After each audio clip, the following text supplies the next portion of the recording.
Right, well, we're going to get going, and I'll sit next to you, Laura, if that's okay. Yep. And then we're in the camera shot. You have to think about these things, don't you? I've never had to think about this before. It's extraordinary.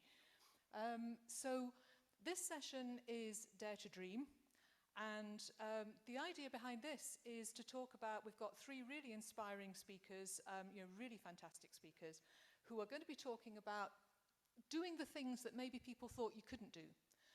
Or the things that really maybe you thought yourself that you couldn't do, but you got a bit of encouragement and a bit of support in the right place at the right time, and suddenly you found you could push those boundaries. You could actually do more than you really thought you were capable of. And I think that's true for all of us. It doesn't matter whether you have an additional support need or not. I think we all need that kind of support to give us a push sometimes and make us, our best selves, make us do the things that we really want to do. So I'm just going to very, very briefly, I feel like I'm sitting on top of you, Laura. I'm going to move just slightly. I'm just going to very briefly introduce the three panelists. Then what's going to happen is that each of them will speak for around about 10 minutes, share something of their story, something that they want to say about being inspiring, dreaming, doing things differently. And then when each of the three of them have spoken, there'll be a chance to have questions. You can ask them questions. You can ask them about anything, actually. I know all of these three, well, Laura not so well. I haven't known Laura for so long. But I know that any of them, I think, would be happy to answer any questions that you might have, whatever it is. Aki's putting his thumbs up. That's absolutely fine. And as I say, with a bit of luck, if Kieran manages to get online, we'll involve Kieran as well. But if not, we'll just take it forward with us. So, shall we get started? Let's do that. Laura, I'm going to let you introduce yourself, actually. I was going to say a little bit about your background, but I think you'll do it much better than I will. I'll stand off to one side. Diane, I guess we can get Laura's slides up and still see Laura as well when she's speaking, yeah?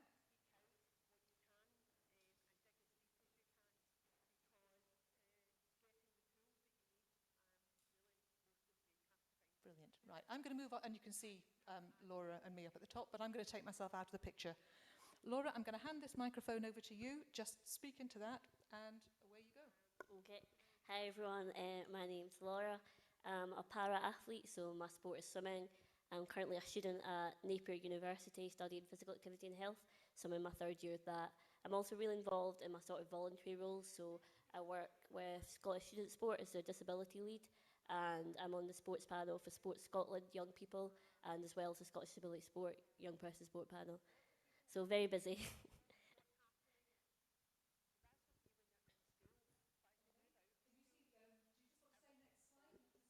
Oh, I wasn't sure if we were introducing everyone first.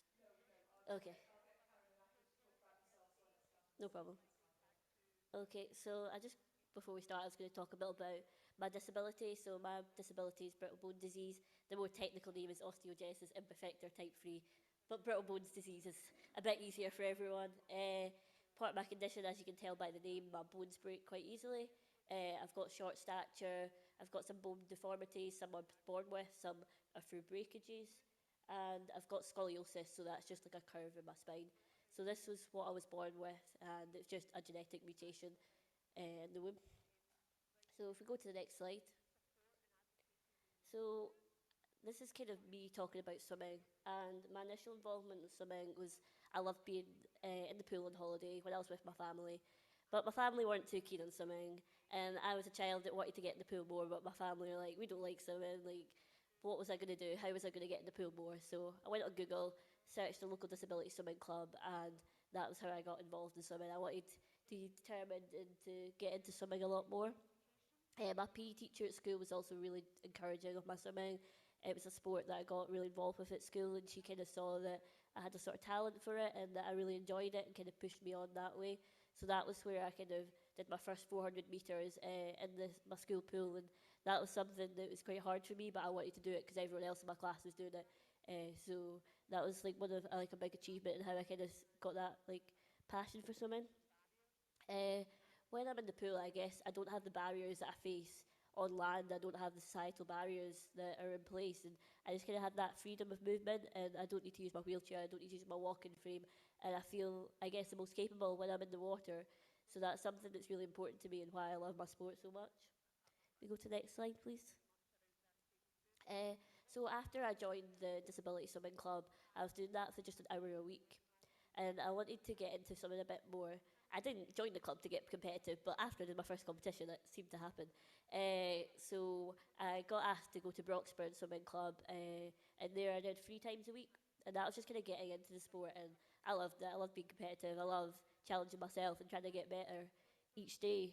And from there, I got invited to like the able-bodied regional performance group, so that was Swim West Lothian. I was really nervous about that because I don't always have the best self-confidence, and I didn't believe I was good enough to be in that sort of program, especially with my disability. But the coach I had at the time was really encouraging and just knew that I had the skills and the sort of determination and hard work to get myself there. She kind of pushed me forward into that opportunity, and I think that was quite a sort of scary transition for me. I was quite old. I was 13 and 13, 14, and the group I was with were a lot younger than me. So it was kind of hard making that transition, knowing that because of my disability, I got into sport quite late, and I was with a group of peers a lot younger than me. From there, I progressed to the Scottish para swimming team, and it was when I achieved my first records in 2015. So I think that kind of highlighted to me, oh, maybe I can do something with this. Maybe I'm a little bit good at this. So that was like a big moment for me, trying to achieve that, and something that I probably don't appreciate now at the time. Was a big achievement. Go to the next slide. So as I was saying there, these are some of my achievements in swimming.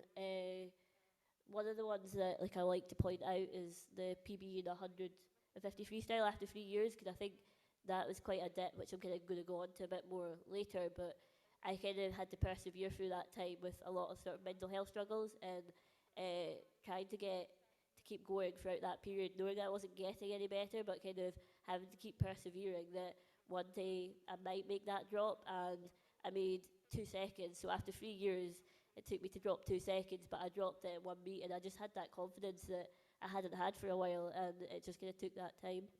So some other things I've achieved is getting Scottish records in my classification. So for people that don't know, para sport, there's different classifications depending on your disability, and swimming it goes S1, which is the most physical impairment, and up to S10, which is the least physical impairment. So I'm kind of middle of the range there. I've also got a British record in the 200 breaststroke, which I achieved this season in the long course and short course. So just a few things there I just wanted to highlight. We go to the next slide. I think when we're talking about transitions in the sort of daring to dream category, you can kind of see there my university journey is a bit of a squiggly line and not a very straight one, and it's something that I've kind of had to accept in myself, because if someone asked me about university, I'd be so ashamed, because I'd be like, oh no, I just messed it up. So I left school and I went to study computing science, not more because it was something I wanted to do. Yeah, I enjoyed computing at school, and it was something that I wanted to know more about. But I felt like I had to do it because I kind of had an enjoyment for sport. But people didn't encourage me to get involved within sport. They thought that it'd be easier for me to do computing science, being at a desk, being in that sort of background, and people pushed me more towards that. So I just was like, okay, people think that's better for me, and maybe that's what I should do. So I went to study computing science at Stirling. The first year was all right, like I didn't hate it then, but as I got into my second year, I really started to hate it, but I also started to hate myself. I started to hate the sort of future that I felt lay ahead for me, and that was really hard, because if you're studying something, you think this is going to be the rest of my life. It can be quite daunting, and it was in 2016 I really started to struggle with my mental health. It's still something that I'm struggling with now. So I decided in 2017 to drop out of uni, and I think that was a really hard decision for me. I'm someone that doesn't like to give up too easily, and I felt like I was failing, and I felt like, what have I done? Like, I've put 2 years work into this, and it kind of felt a bit for nothing because I hadn't finished it. But I think that was a really sort of brave decision, because I don't think it's something that I regret now, because I'm on a much better path and doing something I enjoy. So I decided after I left Stirling, like, what was I going to do now? I didn't have a job. I was just kind of very lost, and I decided to go away to Mallorca for a year. So I went out there to swim, and that was pretty incredible. Like, I'm still struggling with my mental health. It's not something that suddenly went away when I went to a different country, but it was a nice experience, and it was kind of a challenge, and I wanted to try something new. but I was very, very scared. The first day I went, I was like, what have I done? But I enjoyed it and I made great friends. I think the thing for me with sport is that I always make friends with sport and it's something I feel accepted in. In other situations, I can feel quite anxious and nervous, but when I'm with other swimmers and other people that are doing the same sport as me, I feel a lot more comfortable. So once I left Mallorca, I was like, what should I do now? Like, I knew I still had that passion for sport, and I was like, maybe I could try again. Maybe I could do something that I actually want to do, actually enjoy. So I decided to go up to Aberdeen to RGU to study applied sports and exercise science, and I loved it. I loved learning about the body. I loved learning about the different psychology and all everything behind sport. But again, I still had my mental health issues that appeared in Stirling, and I really struggled. And it was hard because I loved what I was doing, but I wasn't in the right place to be able to do it, which I think can be just, I don't know, emotionally destroying because you're wanting to do something, but your mind's not letting you. So with help of like my personal tutor at uni, he was like, "Why don't you take a break? Like, see where you're at."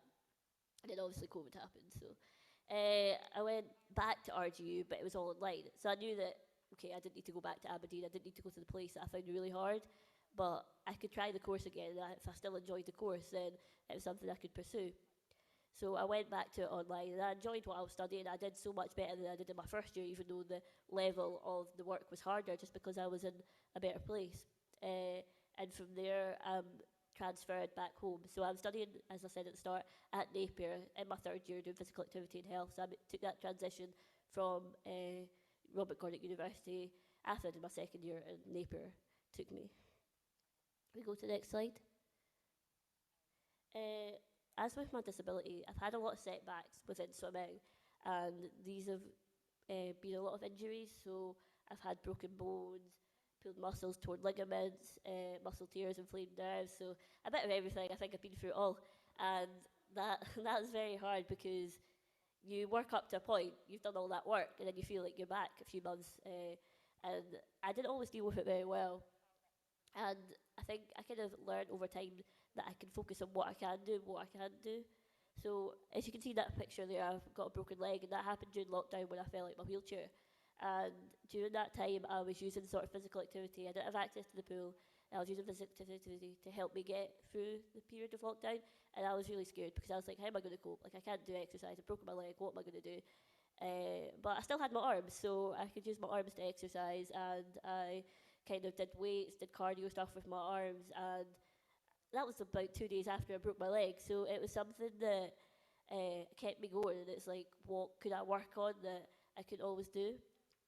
So again, what I've seen about my mental health, like that really affects my performance in the pool and how I train.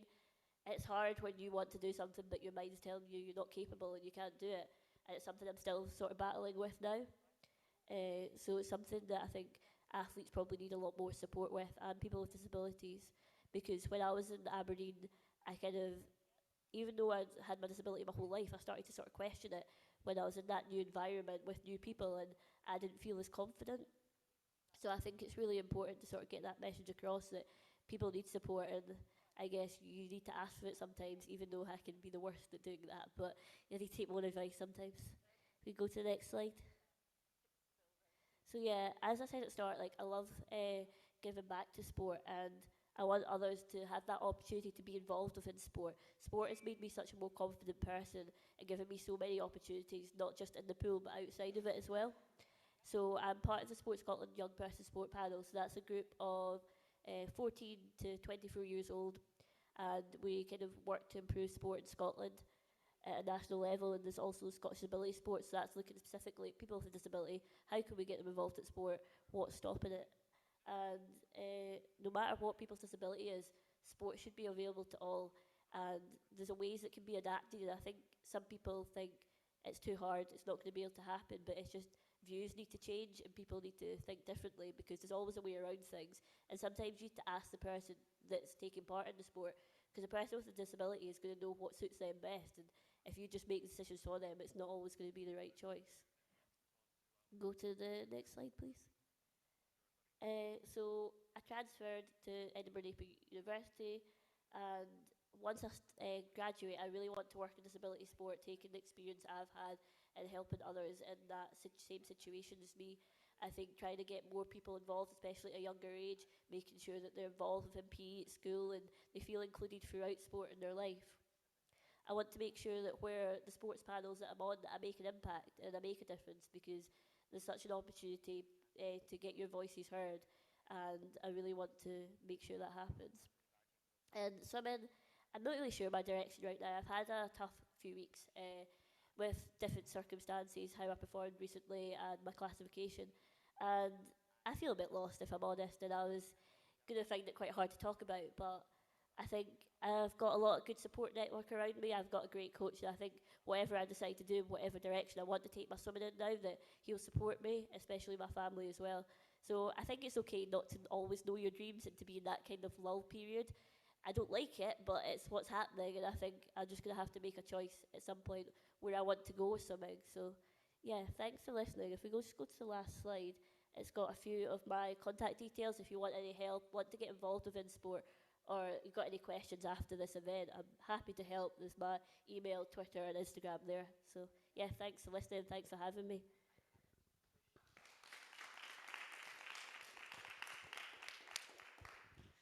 Hi, that was brilliant. Thank you so much. That's a really good way to get this session started, I think, because I mean, I've got quite a few questions already, but I'm not going to ask any, because we want to hear from the other two speakers first. So if you've got anything that you want to ask Laura, just hang on to that thought, or push it in the chat. If you're online, you can push it in the chat or the Q&A, and we'll come to a question time at the end. You will have time to get involved in a discussion around that. So thanks, Laura, that was great. I know what Kieran would have said if he was here. He was going to say to you, I bet you're going to blast them out of the water, and I think you probably did, so thank you. Right, Karen, I'm going to come on to you, and you're speaking next. Karen, I've known for a few years now. Karen's a parent from Inverness, and I'm not going to say any more about her. As I said, she can explain what she wants to explain about, you know, why she's taking part in this and what she's involved in at the moment. But Karen, over to you. On you go.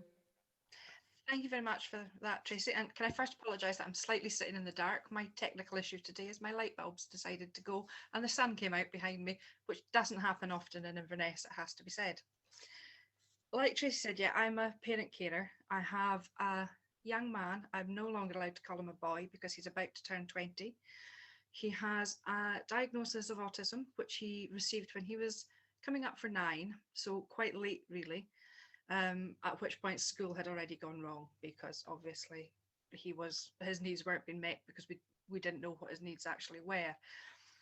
And I think the reason I wanted to be involved today is because of the challenges that this has thrown up in him moving from being my little baby to being my big now grown up baby, because he will always be my baby no matter whether he likes that or not.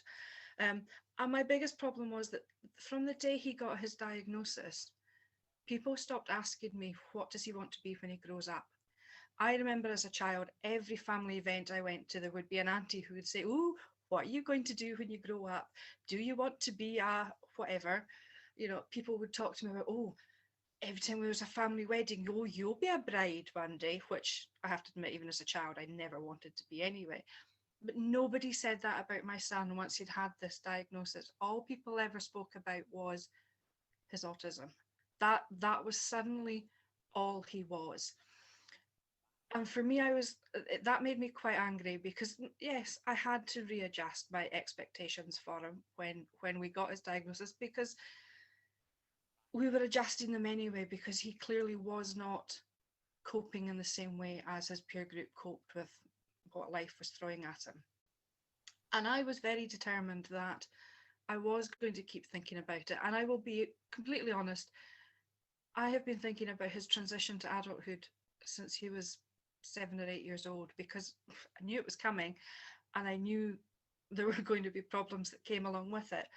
However, all through education, and he only attended school part-time, the basis was on managing him and managing him in the school environment. There was never a view to how he was going to manage when he left school.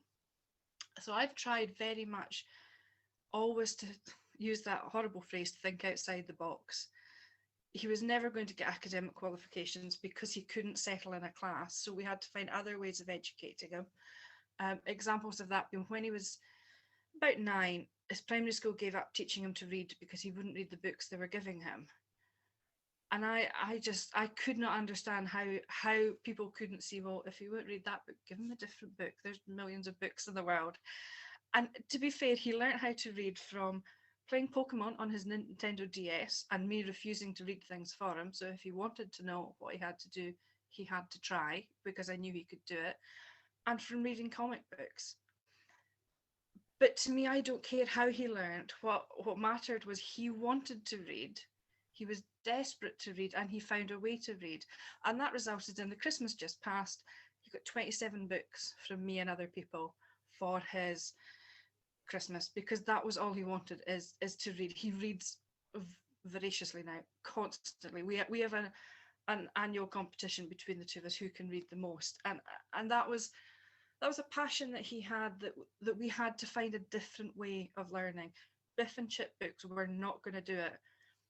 Comics about Hellboy were going to do it, so that's what we went with. Maybe it wasn't appropriate, maybe other children wouldn't have managed with it, but it was what was right for him.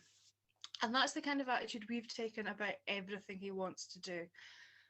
When he was about 11 or 12, he was interested in joining the army, but his instant reaction was, but I've got autism, so they won't want me. So we walked into the army recruiting office and we said, he's interested in joining the army, but he's got autism. Is that a problem? And to be honest, the guys in the recruitment office went, well, we don't know, but sit down, we'll phone round, we'll find out. And we were there for hours. And 4 or 5 different people came and spoke to him, and they spoke to him about different jobs and different roles and what they involved and what he would enjoy, what he wouldn't enjoy. And they'd phoned round literally all over the country, I suspect all over the world, to get an actual answer for this young lad who had come in and asked them a question.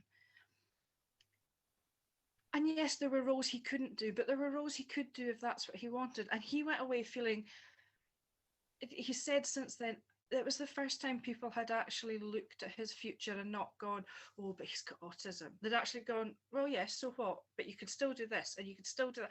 And they'd looked at him as a person, not him as a label of autism.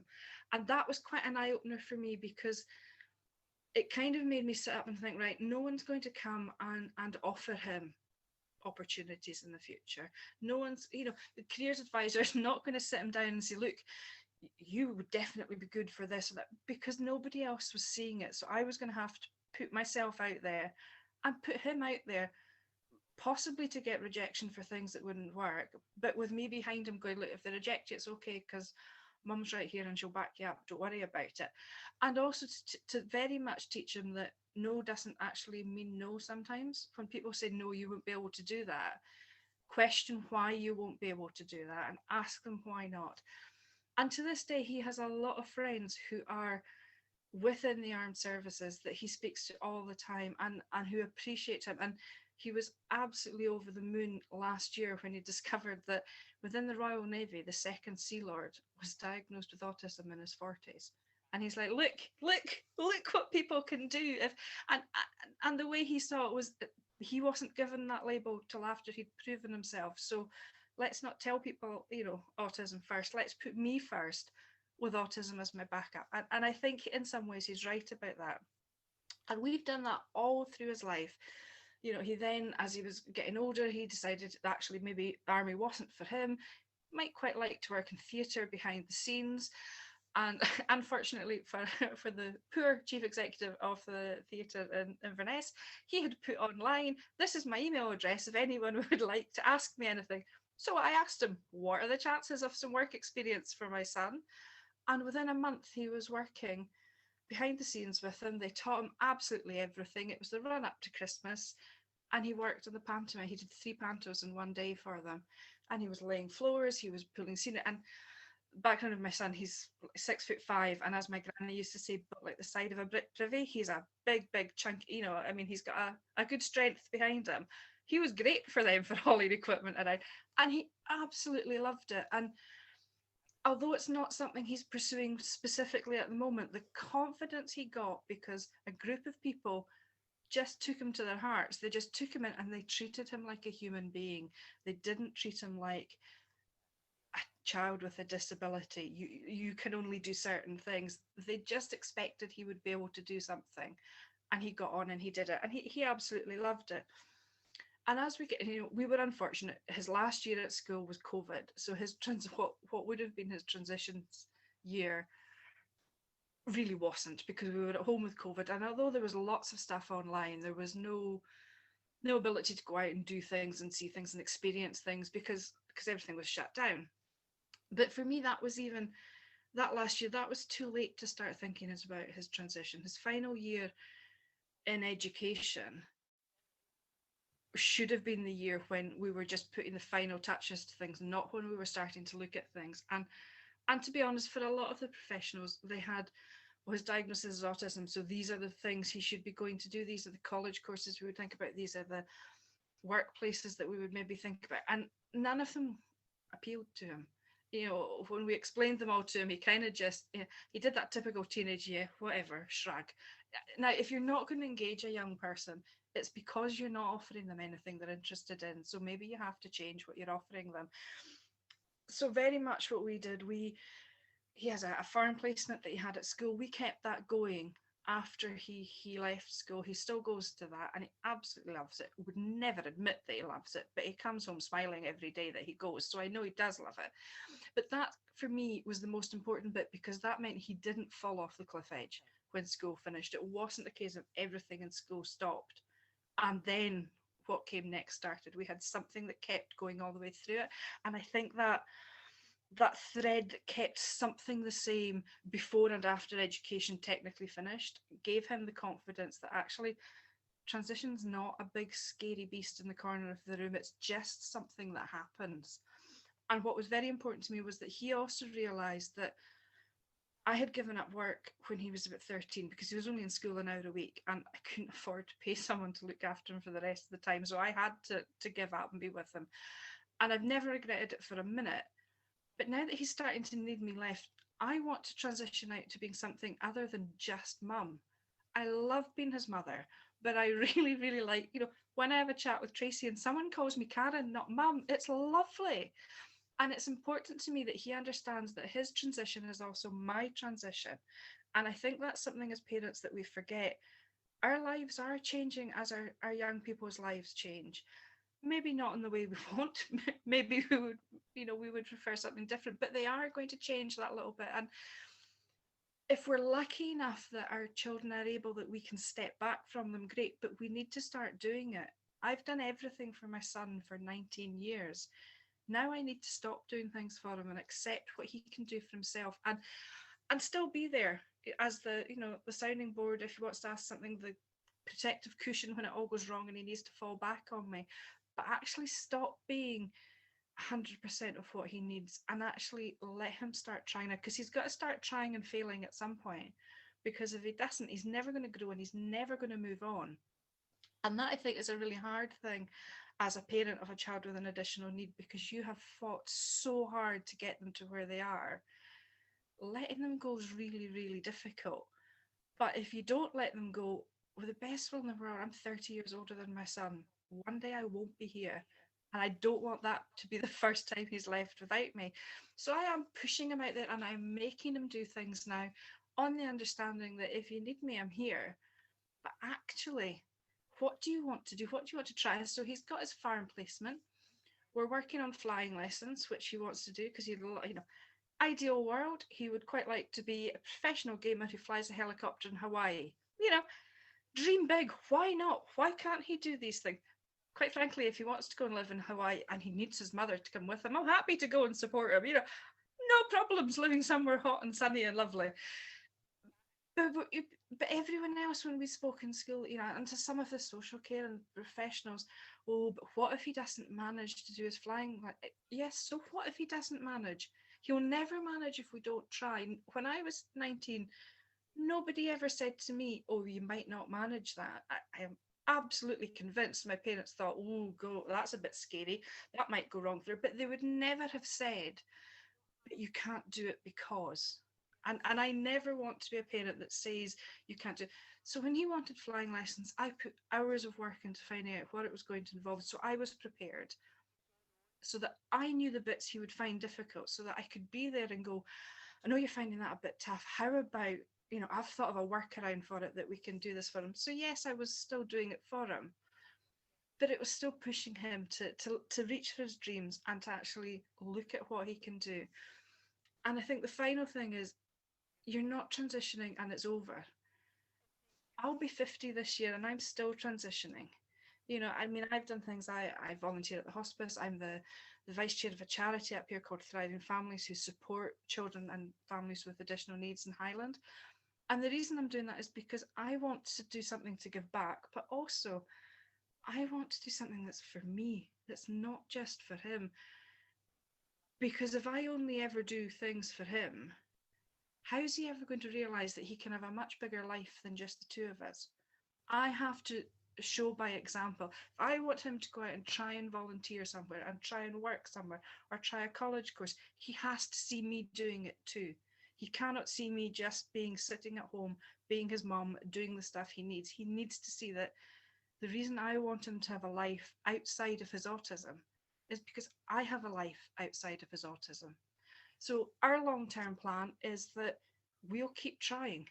I don't put a date to it. I'm not saying this time next year he's going to have passed the first stage of his flying lessons, because I don't know if he will. But this time next year, we might have a totally different goal. We might have something totally new that we want to do. We're planning a trip to Washington because he's obsessed and wants to see the Air and Space Museum. That was before COVID. COVID put that all on hold, but it's still a plan, and that's the very important thing for me, is that as we transition out, we don't say, well, that didn't work, so let's forget it. As we transition out, we go, well, that didn't work, let's try something different. We can come back to that later. And that's the most important thing, I think, to get across, is his transition is not from one thing to another. His transition is like a little thread that's going to go all through his life. He is going to transition again and again and again and again, just as I do, and just as the rest of us do. And I hope a lot of other parents can see that and can start much, much earlier than your last couple of years of education. Start from the time they're tiny. Start thinking about what they want for the future and start listening to them. And that way it's not nearly so scary when it comes up. And actually that line of leaving school is there. Thank you. Aaron, that's fantastic. Thank you.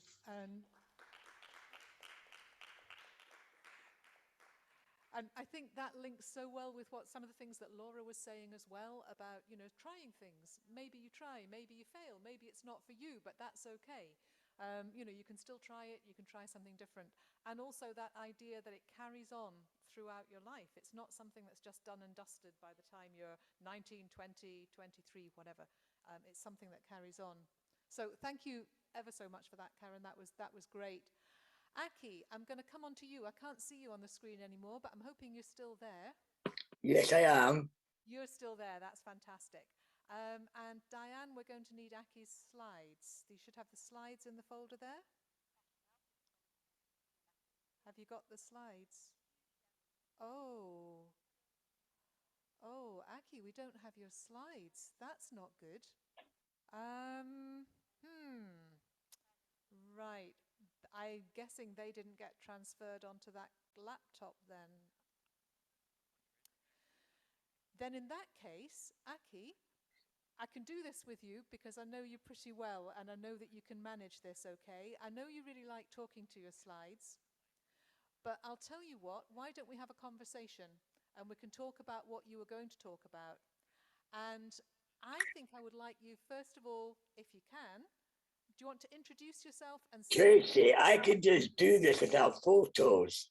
I could just do my talk without photos. Fantastic. Well, you go ahead, and I'm sorry about that, Aki. I'm not entirely sure what happened there, but I know you're all over this. So on you go.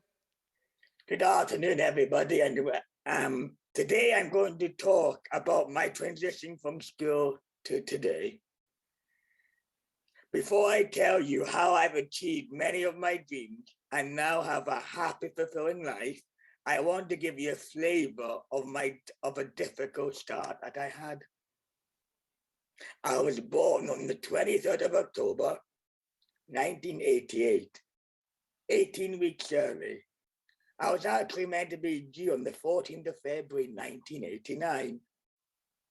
I weighed 535 grams, about the half the weight of a bag of sugar. My parents thought I would not live for 2 hours, then a day, then a week. When I was 2 months old, I was very ill again, and my parents were told I would probably die that night. I stayed in intensive care for 15 months. Sometimes my heart and breathing stopped completely, and it took me 5 minutes to get me going again. When I was 2 years old, I was breathing through a tube in my neck. I couldn't make any sound except a quack, which I do still today if I'm scared. When I was 5 years old, they mended my windpipe with a piece of my rib. This was the first time this operation had been done successfully in Scotland. So when I was 15, I was always smiling, but I felt depressed. I felt I was being looked after, but I wasn't happy. I was in special needs school and felt excluded from the real world. I was getting taxis everywhere from home to school and back again. Exams were easy. They didn't challenge me at all, and I felt they were taking me nowhere. They suggested I went on a life skills course, but it wasn't for me. But I do respect there are some young people that do want to go on them and do enjoy doing them. No one seemed to be listening to me. They kept telling me what was best for me. I was told it wasn't realistic to become an actor. But then person-centered planning allowed me to dream. My first ever person-centered plan helped me to express what I wanted to do in my life. I wanted to go to acting school. I wanted a love relationship. I wanted to travel and socialize independently. I wanted to help others and contribute to society. When I'm doing what I want to do, I work really hard to achieve my dreams. People can see that and work really hard to help me. Looking back at my dreams and my person-centered plan today, I'll show you some of examples, or to say, I'll tell you some examples that I've achieved. So traveling on the bus on my own. When I started my time at college, I used to get taxi from home to college and back again. One day I got fed up with this and decided to cancel my own taxi. Yes, I decided to cancel my own taxi. And that's because I used to see everyone else getting on the bus to go to places after college. And I wanted to be part of that community of guys who got on the bus. I wanted to feel part of a mainstream college life. When I told Mum and Dad that I cancelled my taxi, they said, oh dear. It was probably, in fact, it was less polite than that. But instead of saying, no, Aki, you'll get back on that taxi, no questions asked, they supported me 100%. They hadn't wanted to push me into self-travel before I was ready. Now suddenly I was ready when they weren't expecting it. Dun, dun, dun. They could feel how important belonging to the community was for me. Mom went on the bus with me 10 or 20 times until I could do it all by myself. She pointed out landmarks and told me which right bus stops to get off and on and told me what to do in an emergency. She was brilliant. I knew I needed to speak clearly to get on the bus by myself. So it was suggested by my dad I practiced saying Princess Street lots of times every day until I was clear enough to understand. And that mum and dad also taught me about money. Dad organised with his work so I could call him for help if something went wrong, and luckily that never happened. It was a massive milestone learning to use public transport. Now I can catch a bus all the time and travel all the UK by bus and train. I've even flown to Spain independently to stay with neighbours for a couple of days. It was amazing. Going to acting school. I went on a 3-year mainstream drama course in Dunfermline College. My first year was brilliant. My mum said there was a real change in me, and I learned the route from getting to college, and I had a real bond with everyone. It was an amazing year. The show we did was called Bone Belly Above in the Pavement, and I played the Undertaker's assistant. It was hilarious. I loved it. I struggled in my first year writing work, but in my second year, I got more help. It was a good year. I sat exams and I passed on a mainstream NC course. When I told my mum that I passed on a mainstream course, she was so proud and screamed the house down. My teachers believed in me and took chances on me. They really, really inspired me. I got really good feedback from the show we did that year.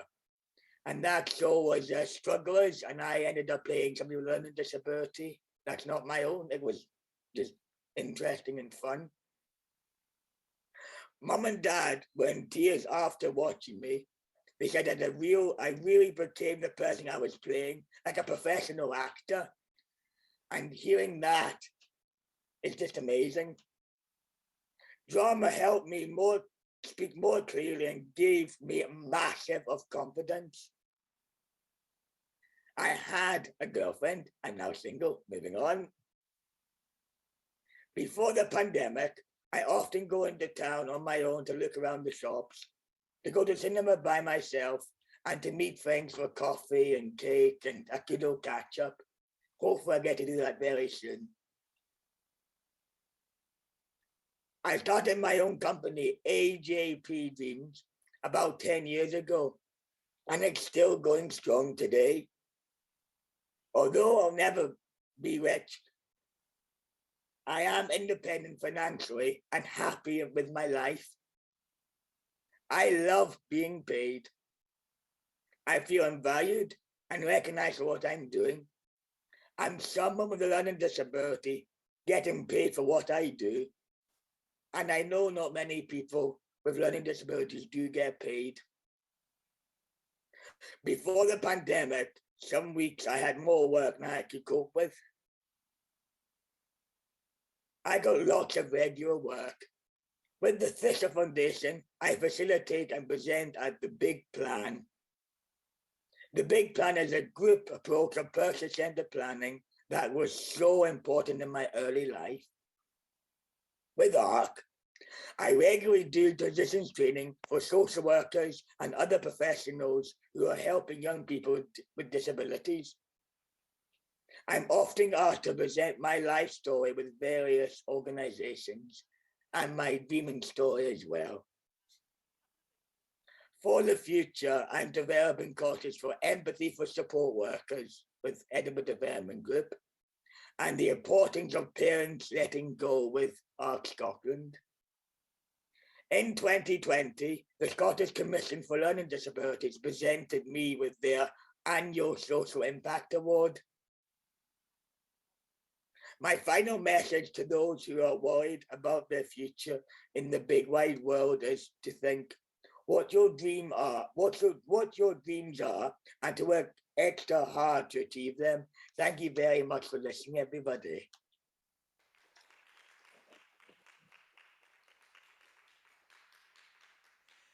Thank you, Aki, and especially thank you for doing that without the photographs, but it meant that we got to see you, and that's always nice.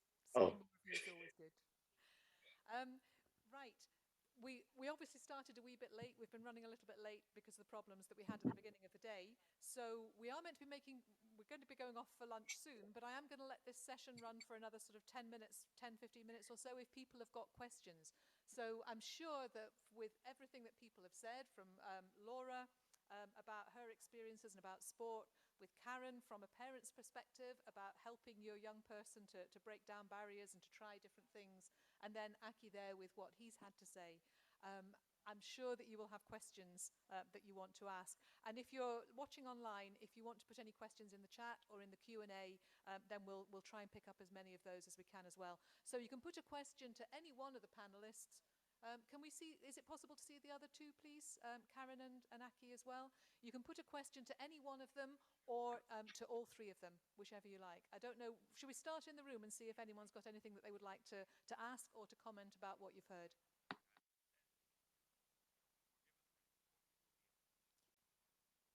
Okay, I'll hold the microphone for you, okay, COVID. Absolutely. I was just wanting to ask you, and thank you for your presentation. It was wonderful and really interesting.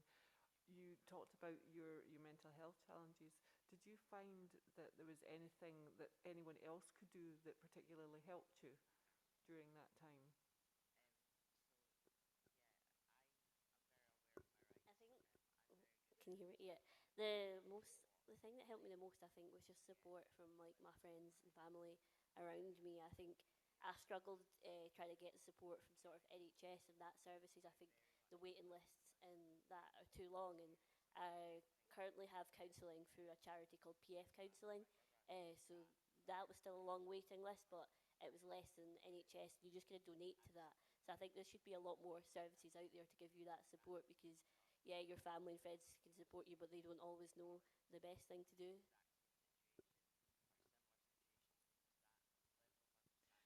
Aki and Karen, do you want to come in there and say if you've got anything to add? I'm not putting you on the spot, you don't have to, but if there's anything you'd like to comment on around that. I don't know, is there anything you'd like to add? I think one of the things we found with my son with his mental health is teaching him to listen to his body has helped him to understand his mental health. For example, I would say at least once a month, my son will sleep for 24 hours solid. And that is something he's now understood he needs to do, because the mental work it takes to be sociable with people and to interact with people sometimes drains all the energy out of his body. And there is a noticeable difference between before that 24 hours and after, and how he copes with things. Before that, if you offer him a Galaxy or a Yorkie, he wouldn't know which chocolate he wanted. And as a chocoholic, that's a really difficult thing for him to understand. After that 24 hours, he would be, nah, Yorkie's too hard, it hurts my teeth, Galaxy's the better one. And that's what he would go for. So I think sometimes it's important to help young people to understand that your body will tell you as well if your mental health is needing you to look after it. And actually, there's nothing wrong with taking a day out and doing nothing if that's what your body says it needs, and putting that acceptance in there that you can only push yourself so far and then you actually have to stop. Okay, Aki, I don't know if you want to add anything there. You don't have to, that's fine. No? Okay, that's cool. Do we have any questions coming in the chat? No, nothing coming up in the chat. Anybody else in the room would like to ask a question to one of these three amazing people?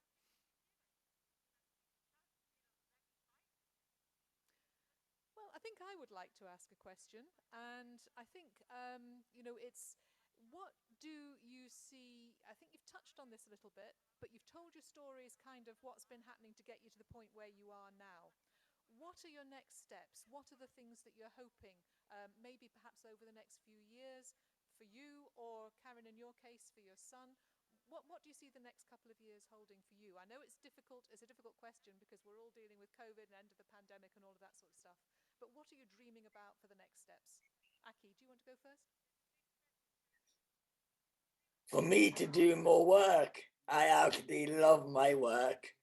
As I say, I'm single, but I'm married to my job. I love to work more with ARC and EDGE and other organizations. Karen, what's your thoughts about that?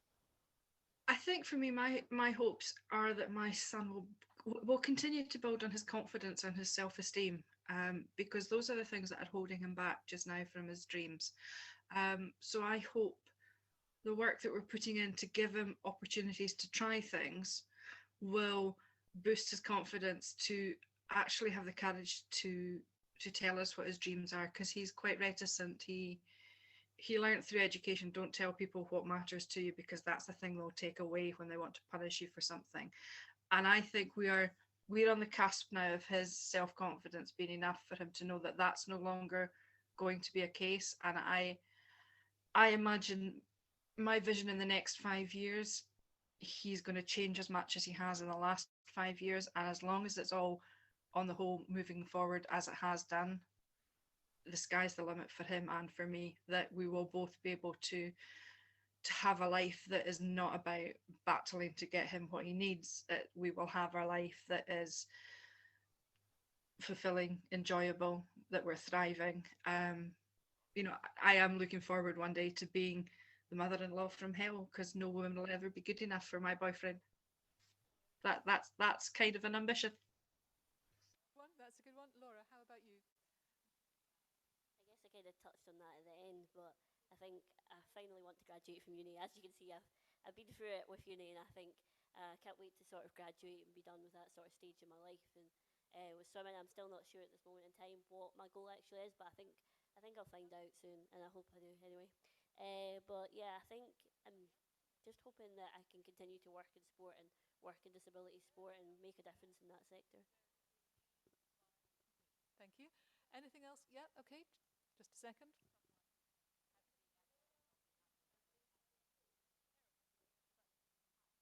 Okay. Laura, did you hear that? That was a question for Laura. It's who has been your best ever coach during your life, and what was it that made them the most successful? Do you think that might be somebody who's been involved with you in the past? Who asked that question? Yeah, that's my current coach. Yeah.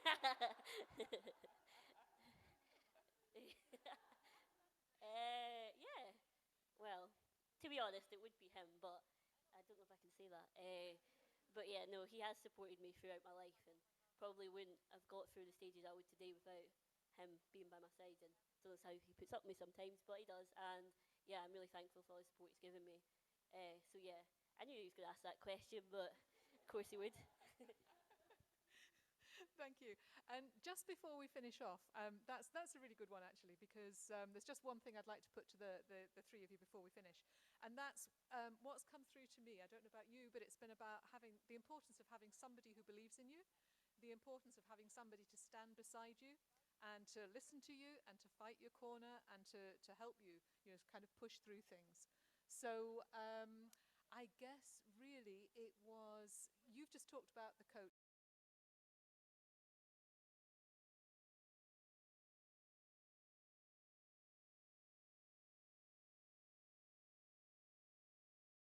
Of the file